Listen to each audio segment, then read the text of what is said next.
Hello and welcome to the third and possibly final of the Holy Week talks. Now, this is, as I record this, the Saturday of the Easter octave, which means that it's plainly after Holy Week has been completed. And yet it's taken me a number of days to be able to come to a point where the recording might actually work, or I got my ideas figured out. And I wouldn't even say I have my ideas figured out. But this reflection on Easter Sunday is, in fact, kind of compiled into the whole Easter week's reflection. And that's fitting, because the Easter octave is, in fact, one big Easter Sunday celebration that takes a whole week. It's a symbol of the renewal and restoration of the whole cosmos, the 7 days of creation, and then the 8th day, and then now God's work has been brought to fulfillment.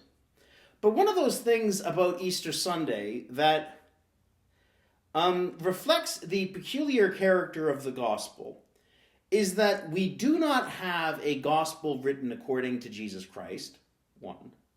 Two is there's no person that gives a testimony of the actual resurrection event, of that moment in which Jesus goes, hey, takes the covering off of his head, however he does it, and then emerges out of the tomb. We do not have that. In fact, what we're left with in the initial phase is the declaration of an empty tomb. And then the church then comes to encounter the risen Christ. But the first declaration is that the tomb is empty. And I like that because what it does is that it allows the person to almost come to their own conclusion at the beginning. Now, of course, the appearance of the resurrected Christ kind of brings that to a close, but it's nice to have a moment when you can kind of say, is this enough for you? And so there is one resurrection account in which a disciple encounters an empty tomb, and the presence of the empty tomb itself is a testimony to the faith. And that is of the beloved disciple according to St. John. The beloved disciple with Peter, after having heard that Mary Magdalene has encountered the empty tomb, runs to the tomb, gets there, looks inside, doesn't go in, waits for Peter. Peter gets in first. Then after Peter goes in, then the beloved disciple sees, and then the statement says, and believes.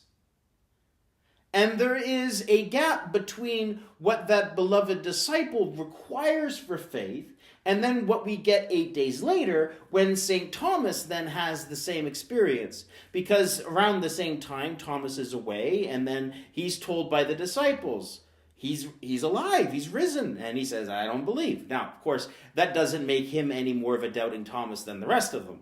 Because the rest of them, the rest of the 10, other than the beloved disciples, well, they don't believe when they're originally told. But Thomas doesn't believe because he hasn't seen for himself. And then a week later, then Jesus appears before him on the second Sunday of Easter, which we'll celebrate tomorrow, and he makes the declaration, my Lord and my God. So what's interesting is that in St. John, whom I'm calling the beloved disciple, I assume they're the same person. I haven't seen sufficient evidence to deny the claim. St. John sees an empty tomb and believes, but it's kind of quiet. Whereas St. Thomas goes through a dramatic and maybe even traumatic transformation, and he gives a very clear declaration, my Lord and my God. And Jesus says to him, you believe because you've seen.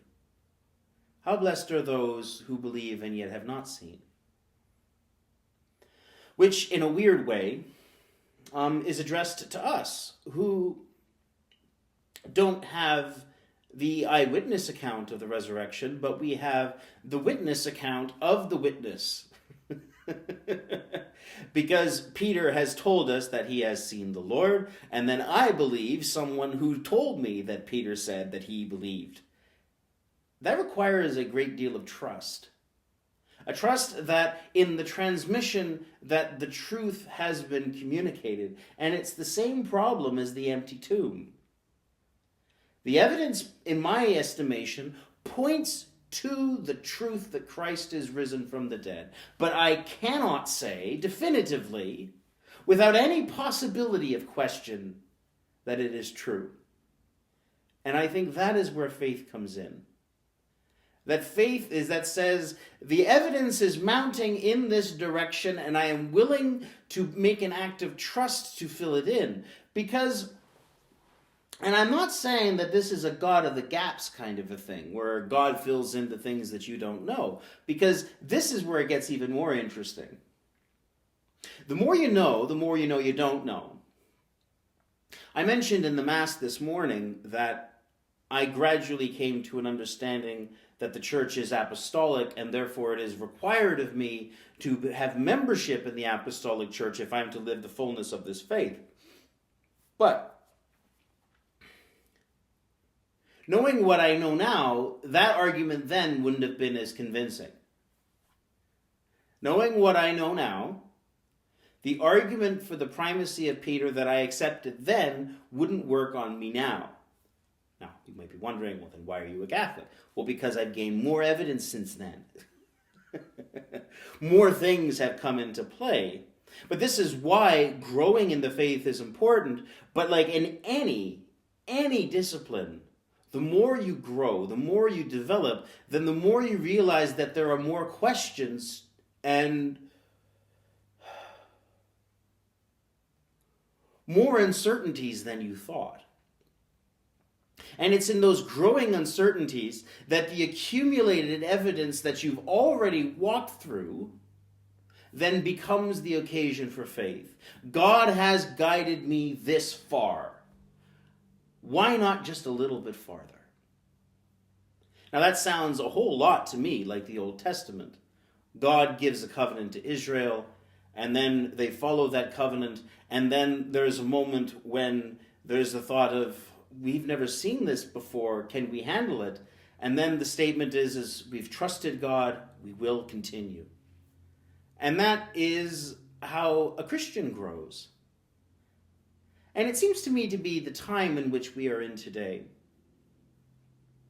We are facing, in many ways, unprecedented times. And in many other ways, we've seen a lot of this before. But in the resurrection, we have sufficient hope, sufficient reason, sufficient faith to be able to make that act of hope, that we are not being deceived.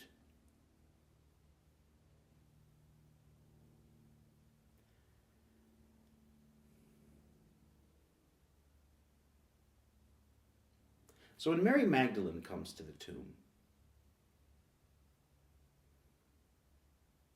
she sees an emptiness.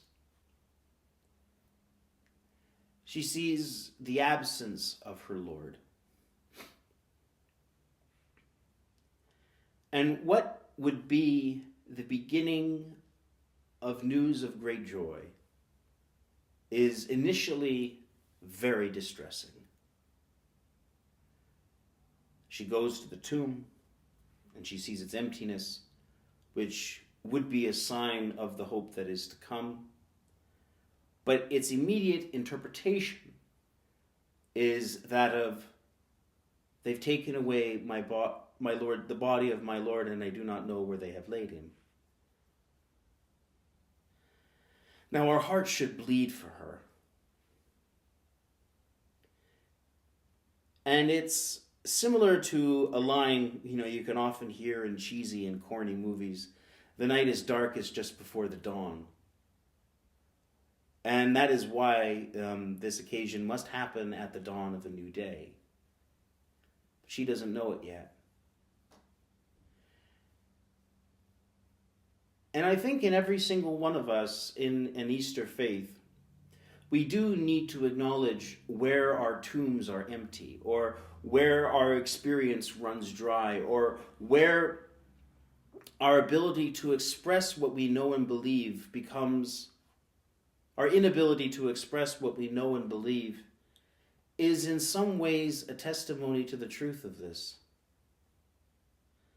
I have been trying to make this video since Tuesday. And I've tried to run a gamut of a whole host of different ways to explain it. And I can't. One particular metaphor or paradox that expresses this was the fact that now in Christ, not only do I not know what it would be like to live without faith, and yet at the same time I've come to appreciate the sadness of those who do not believe. I have also had the opportunity of reflecting on the mystery and tragedy sometimes of the world that we live in. Why is it? Why is it that great joy has to be prefaced by tremendous doubt and anxiety? I see them all as preconditions for this relationship. How can you be in a relationship with someone that is entirely under your control? How can you be safe from the danger of the words, "I love you"? They are a perennial danger. To be able to say, "I love you," and to be powerless to enforce a response. And yet that's what makes the romance intriguing and fun. So maybe in this Easter season, rather than try to jump the gap and to allow ourselves a certainty or a clarity that we can't have by the very nature of the game, we learn to develop a certain obediential trust in the given moment. Because it's only when you really know how dire your situation is that the resolution of the hope, that's the better, feels the more dramatic. And this helps me understand why God took his sweet time in saving us. You know, when God created the world, and then humanity fell, and then God says to Adam and Eve, what he says to the serpent through Adam and Eve, "I will put enmity between you and the woman, between your offspring and hers, and you will strike at his heel, and he will crush your head." He says that soon after the fall,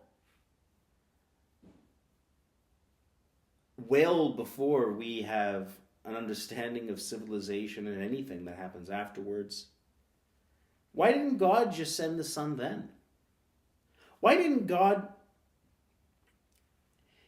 end our anxiety right away?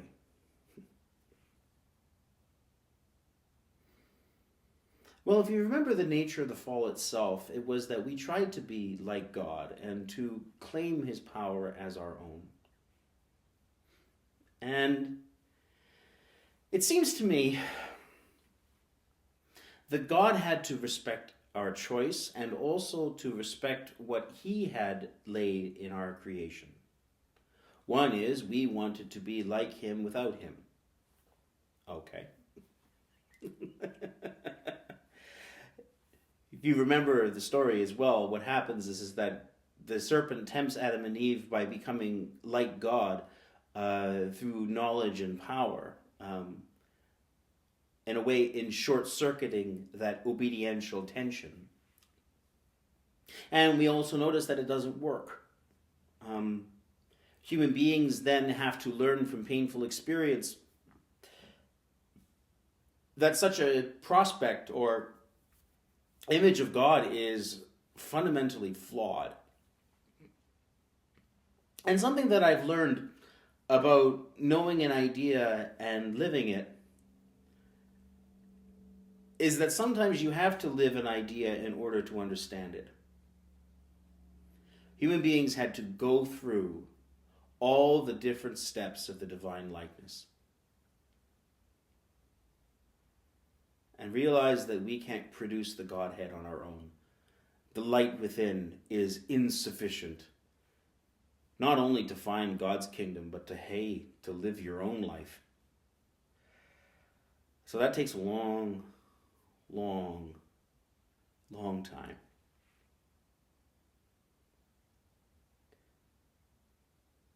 And then when the fulfillment comes, we realize that obediential trust is not simply what God demands of us, but part of who he is. The Lord Jesus, in dying, demonstrates his filial love for the Father, and demonstrates that the obedience into which he calls us is not a contradiction of power, but its true source. You can see this in a family. I see this in families a whole lot as the kind of fly-on-the-wall outsider. But I'm sure many of you have seen it as well. What happens to a person of goodwill when one day they see their child for the first time? For a priest, it's slightly different. When you wake up and discover that, not that the mission of the church depends on you, because it doesn't, but how much people do depend on you nonetheless to bring the truth of the gospel to them, to give them Jesus and not some political doctrine or religious fluff, but the living one. And then that surge of, or encounter with how much your life is mutually necessary with the lives of others. It creates a new drive and a sense of purpose that is all too easy to lose. We depend on each other, not just to help each other out, but to give each other purpose. It's almost as if that there's a part of us in each of us. And then we only find our true self when we're giving ourselves away.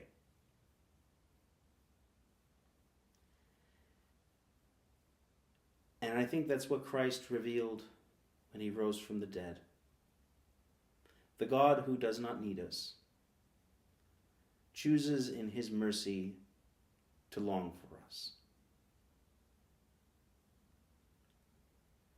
And as we cry out, "Where is our God?" his response is, as it has always been, "Where are you?"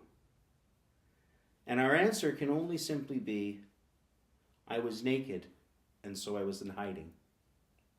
I was vulnerable, so I didn't want you to see. And so in a garden, humanity hid itself from God.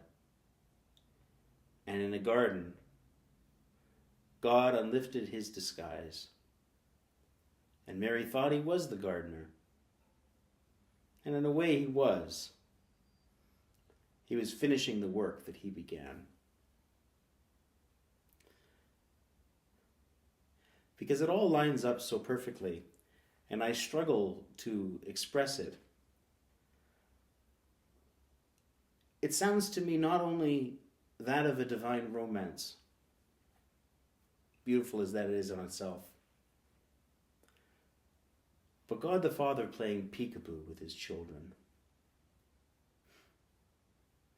Now, I would understand the protest if someone were to say, "Are you trying to say that all of human suffering will result into a giant game of peekaboo from the dawn of the world?"